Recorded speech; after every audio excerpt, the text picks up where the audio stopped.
¿De qué hablamos cuando hablamos de historia regional? ¿Cuánto sabemos sobre nuestras raíces, sobre nuestras costumbres y tradiciones? ¿Cómo surgieron nuestros pueblos? ¿Dónde habrá quedado la memoria de aquellos que han transitado estos lugares? ¿Es posible hacer referencia a estos acontecimientos del pasado como una novedad?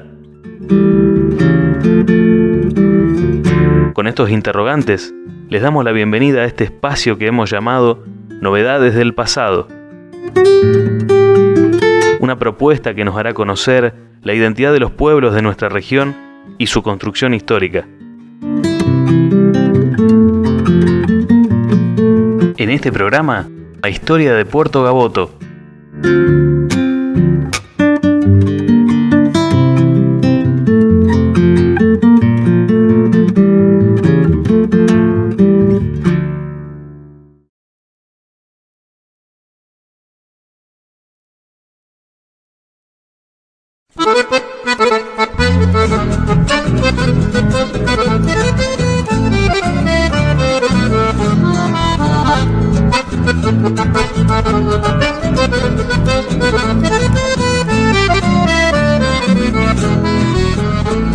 Tan solo he nacido peón, que en mi litoral seré quien siempre lleve en la voz cantar esa Santa Fe.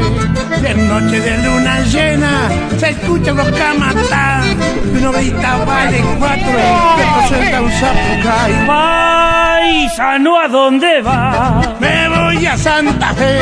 ¿Dónde lo puedo hallar? En la ribera que me crié de pescador, puestero y cazador. ¿Su rancho dónde está? En el Carcarañá. Mucho gusto, señor, ¿cómo lo he de llamar? Soy Alfredo Román, me dicen Camatá, y me vean pasar haciendo la pinga, remando volveré, silbando un chamamé.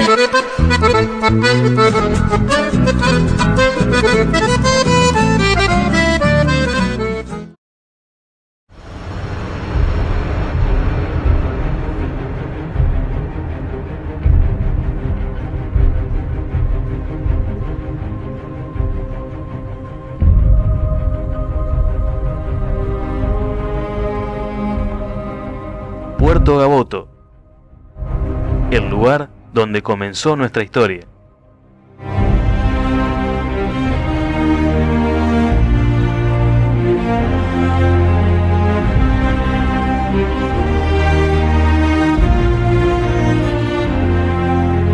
Puerto Gaboto es un pueblo ribereño que está bañado por las aguas de dos ríos, el río Coronda y el río Carcarañá.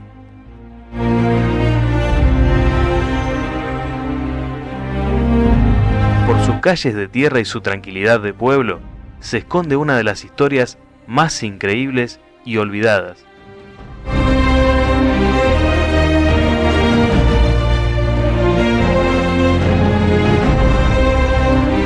Allí se guarda el comienzo de nuestra propia historia y la de toda América del Sur.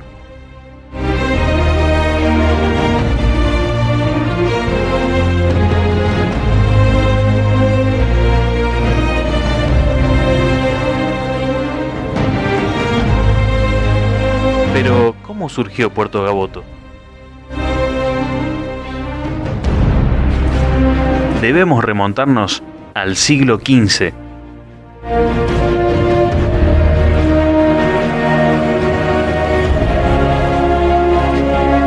Sebastián Gaboto nació en Venecia, capital por aquel entonces de la República Italiana, el 20 de enero de 1479. Su padre fue Juan Gaboto, genovés, descubridor de la costa noreste del continente americano en el año 1494. La familia Gaboto ocupó en Venecia una casa que todavía se conserva. En el año 1495 abandona su ciudad natal y se afinca con sus padres y sus dos hermanos Luis y Santos, o Sancho, en el pueblo de Bristol. El rey Enrique VII le otorga letra patente para hacer un viaje de descubrimiento acompañando a su padre, y así llega hasta América del Norte en 1497.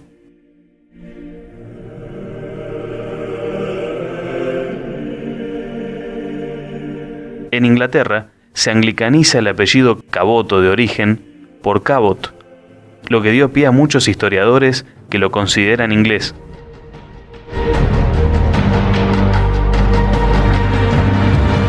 Contrae matrimonio en las islas inglesas con mujer de la que no se conocen datos concretos, y con ella tuvo una hija llamada Isabel, fallecida en 1533.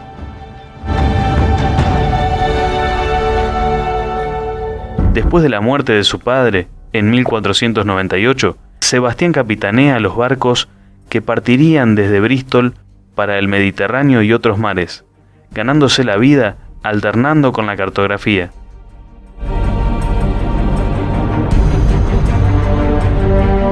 En el año 1512 entra al servicio del rey Fernando de España, quien lo nombra capitán para las cosas del mar.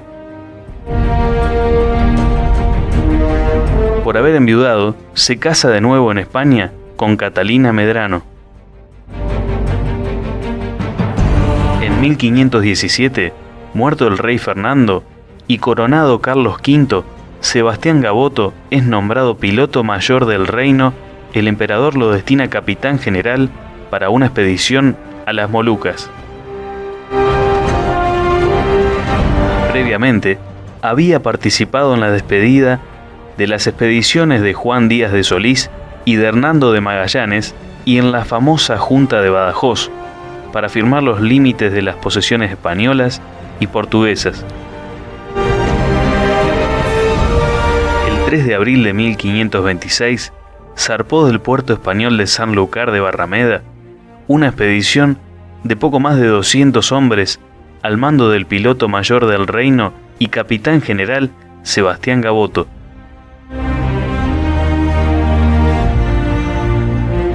La armada, con destino al Catayo o Zipango, estaba formada por 4 naos, a saber, la Santa María de la Concepción, al mando de Sebastián Gaboto, la Santa María de Espinar, al mando del capitán Rodrigo Caro, la Trinidad, capitaneada por Francisco de Rojas, y la carabela San Gabriel, dirigida por el capitán Miguel de Rifos.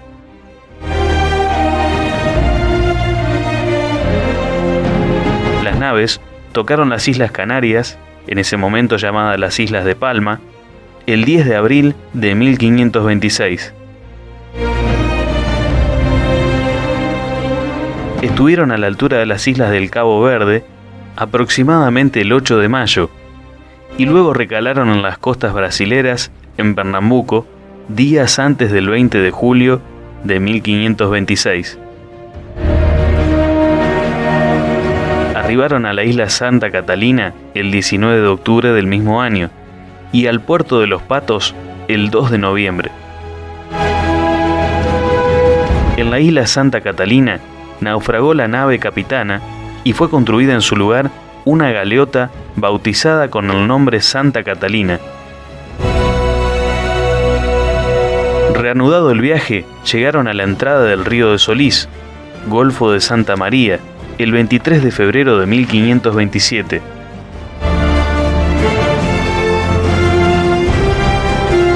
Penetraron en este río y se detuvieron luego en San Lázaro, del río Uruguay.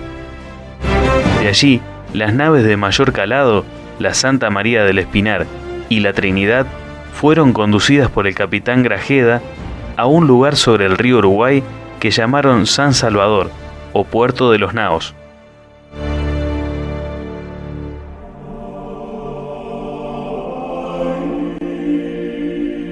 Gaboto y el capitán Miguel de Rifos entraron al Paraná el 8 de mayo de 1527, por la boca del Paraná de Las Palmas, conduciendo la carabela San Gabriel y la galeota Santa Catalina. Durante su permanencia en el puerto de Los Patos, la Armada levantó a varios tripulantes náufragos de la expedición de Juan Díaz de Solís para que le sirvieran de lenguaraces. En San Lázaro embarcaron a Francisco del Puerto, un ex grumete también de Solís, quien lo condujo a la boca del Carcarañá, probable camino a la Sierra de la Plata. Al llegar al Carcarañá, el 9 de junio de 1527, Sebastián Gaboto fundó sobre la margen izquierda de este río, donde actualmente se asienta Puerto Gaboto, a algunos metros de la desembocadura, el fuerte Santi Espíritu. Allí vivieron pacíficamente con los indios, construyeron el bergantín San Telmo y sembraron trigo por primera vez en territorio platense.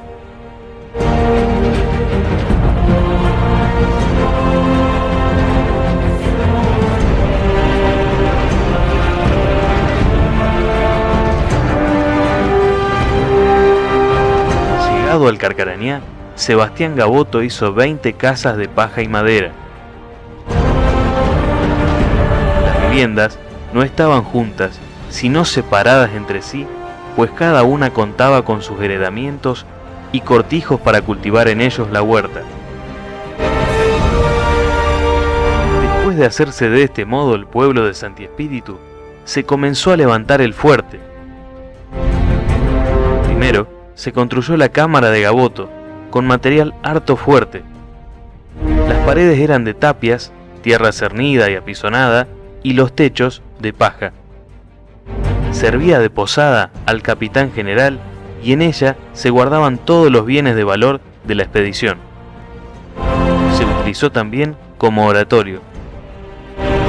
Para preservar ese edificio y otras dependencias militares, se cavó un foso que lo cercara, cuya tierra se empleó para elevar un terraplén. Sobre el terraplén se alinearon los troncos talados de los bosques vecinos, formando una empalizada. Dentro del cerco así formado, se construyeron 3 ranchos cuarteles para albergar a la tropa, cuya dotación se calculaba en 80 hombres. Contigua a la cámara de Gaboto, se hizo el almacén o despensa. Esta era una construcción cuadrada, en forma de pequeña torre, que los expedicionarios llamaban el cubo. En el centro del recinto se marcó la plaza de armas, con su mástil en el que se izaba la bandera del emperador Carlos V. Del lado de los ranchos del pueblo estaba la puerta de la fortaleza, hecha de robustos troncos y bien apuntalada, a la que se tenía acceso desde el exterior mediante un puente fijo sobre el foso, también de troncos. Lo que caracterizaba al fuerte fueron las 2 torres, que dominaban una al Carcarañá y la otra hacia el campo. Las torres eran altas, con armazón de madera y revestidas de groseros adobes para permitir el ascenso sin peligro del guardia que se instalaba en su plataforma superior. Al pie de una de las torres se encontraba la sala de guardia, llamada ampolleta, porque allí el oficial de turno cuidaba el reloj de arena, dándolo vuelta periódicamente. Cada torre contaba con un baluarte artillado, con pasamuros, versos y lombardas. A los baluartes se tenía acceso desde el interior, y estos se ubicaban a la altura de la sala de guardia. Cada torre tenía una salida al exterior para casos de emergencia. En la parte exterior de la empalizada había otras instalaciones. La Cruz de los Navegantes, sobre las barrancas del río Coronda, indicadora de la presencia de cristianos en el lugar. Un pequeño cementerio donde fueron enterrados algunos marineros de las expediciones de Sebastián Gaboto y de Diego García de Moguer.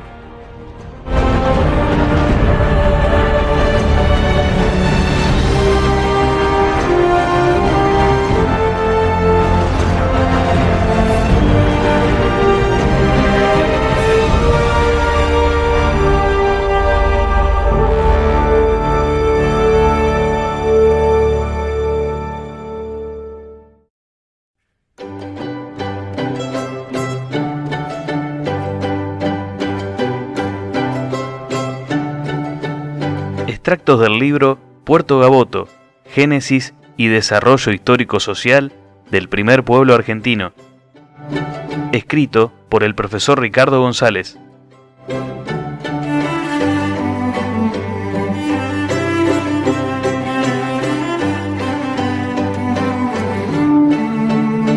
Actualmente, ¿dónde ubicaríamos al Fuerte Santi Espíritu?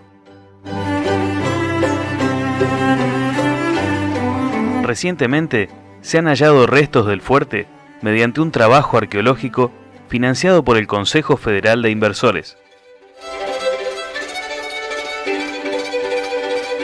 El fuerte se encontraría dentro del ejido urbano del actual Puerto Gaboto, en la margen izquierda del río Carcarañá y en la derecha del río Coronda, donde afloraba una altura estilo Albardón, separada de la playa del Coronda por una pequeña lengua de agua.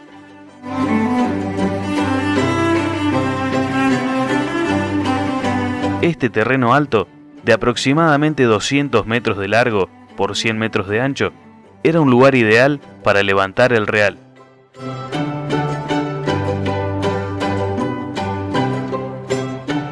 Hoy podemos llegar al sitio de la excavación, conocido como el Eucalipto, siguiendo la calle Zabala de norte a sur hasta llegar casi al borde de la barranca.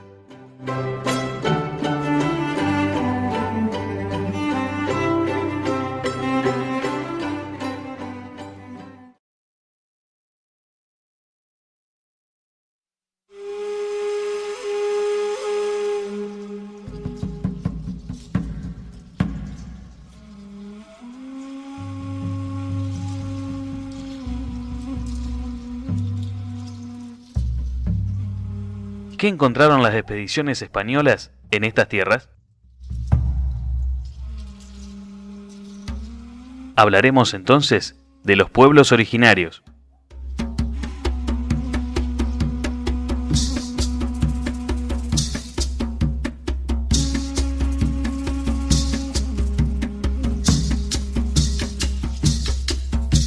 Los primeros pueblos que habitaron las llanuras que hoy son santafesinas lo hicieron hace unos 3.000 años. Y los que poblaron el litoral paranaense lo hicieron hace aproximadamente 1.500 años. No eran sedentarios. Se trataba de grupos de gran movilidad que subsistían alternando temporal y especialmente la caza, la pesca y la recolección. Los principales referentes étnicos eran los chanatimbúes y los querandíes. Para el pueblo de Gaboto, los chanatimbúes constituyen el primer eslabón histórico. Estos se movían entre las cuencas del río Paraná y la cuenca del río Salí Dulce. Se asentaban en campamentos y hacían reocupaciones periódicas. Para cocer los alimentos, utilizaban hornos. Pescaban en canoas, desplazándose al ritmo del régimen de crecientes y bajantes del río. La boca del río Carcarañá era controlada por los timbúes. Estos no eran agricultores, pero al momento de la llegada de los españoles a Gaboto, por su contacto con los guaraníes, habían tomado algunas prácticas hortícolas y agrícolas. Se movían en pequeños grupos de bandas cazadoras y recolectoras, dentro de un escenario natural que defendían como territorio propio. Esto provocaba permanentes enfrentamientos entre tribus locales. Dentro de este cosmopolitismo indiano, se hallaban timbúes, chanás, carcaraes, corondas, querandíes y guaraníes de las islas. Luis Ramírez, cronista de la expedición de Gaboto, así los describe en su famosa carta de 1528. En la comarca de dicha fortaleza hay otras naciones, las cuales son carcaraís y chanaes, beguás y chanaes timbúes y timbús, de diferentes lenguajes.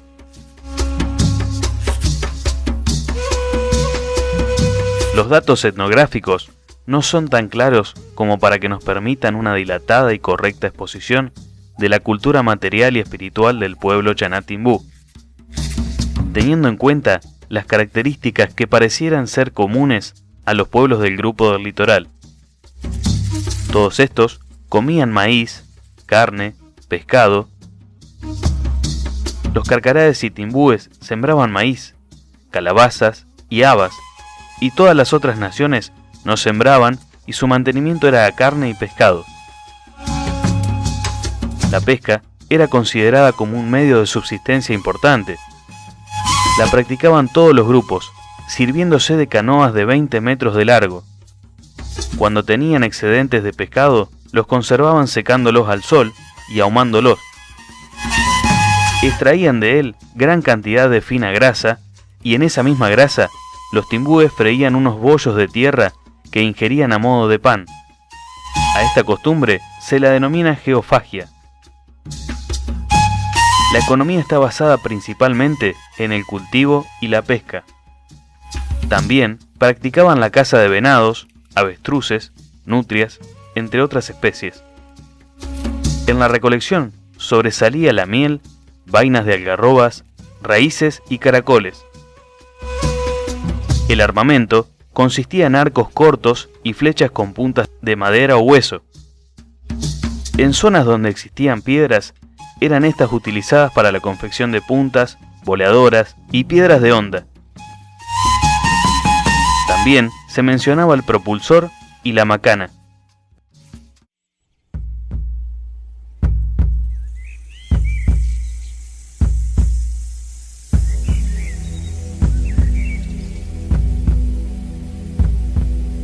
¿Qué tipo de vestimenta tenían los aborígenes? En épocas calurosas andaban desnudos. Se señalaba el uso de mantos de pieles, generalmente de nutria, para la estación fría. La mujer era hermosa, tenía los cabellos largos y castaños. Usaba aros que le tomaban las orejas por completo. Ellos tenían en la cabeza un gorro de pieles hecho con las cabezas de onzas, con dientes y todo. Se mencionaba también el uso de taparrabos y delantales de algodón. Los adornos consistían en pinturas corporales, tatuajes, adornos auriculares, entre otros. Era común la perforación de las aletas nasales, donde se colocaban piedras de colores. A los hombres estaba reservado el uso de barbote. Se destacaba el uso de adornos de metal. ¿Qué vestigios materiales de su vida cotidiana podemos encontrar? Según los testimonios étnicos, se ha podido determinar la existencia de un tipo particular de cerámica que coincide con sus hábitats. Ella se destaca por el modelado de apéndices con figuras zoomorfas, quiere decir con figuras de animales, colocados en los bordes o parte superior de los recipientes playos y de las llamadas campanas, cuyo uso o funcionalidad no ha sido perfectamente aclarado hasta el momento.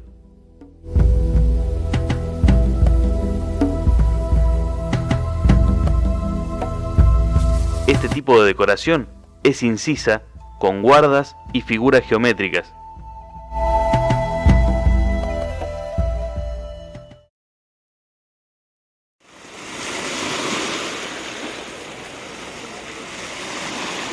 Amitato tape yenelo Wau de utala Ita yumbiada Habite baten chala Ote uganumi Wau yunal Talanda ewa Tijuive de apite Reta uauge Buniogate Tauden el opsumi Utalata peye Uautala ugedioi Utalaretan Ugeuatau Chamut ubae chareta Maria taugonkar Ugankar Ukta ugedananat Ugamiri Avevate iti